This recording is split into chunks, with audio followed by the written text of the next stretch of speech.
மூலமாகவும் அவர் சென்றிருக்கிறார். அதாவது நம்மளது கிராமத்தில் காவேரி கிராஸ் பகுதியில் சித்தன் என்ற ஒரு வாகன ஓட்டி இருந்தார்.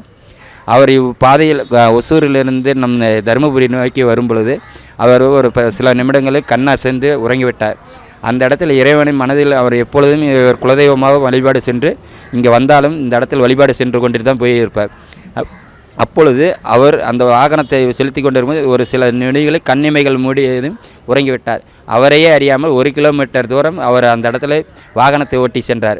அப்பொழுது திடீரென என்று வியப்புடன் விழித்து பார்க்கும் பொழுது ஒரு பாதை தடம் பிறந்து மறுபடியும் பாதையில் சரியான முறையில் ஓட்டியிருக்கிறார். அப்பொழுது நம்ம இறைவன் கூடையே நம்மளுக்கு உறுதுணையாக இருக்கிறார்ன்ட்டு அவர் இந்த ஆலயத்தில் அவர் ஒரு மரியாதை நிமித்தியான இவர் துணையாக இருக்கிறார்னு சொல்லி இந்த இடத்துல வழிபாடு பண்ணி கொண்டு போயிருக்கிறார். அது அவர் பெயர் சித்தன். நம்ம கிராம பகுதியில் தான் காவேரி கிராஸ் என்ற பகுதியில் அவர் குடியிருக்கிறார்.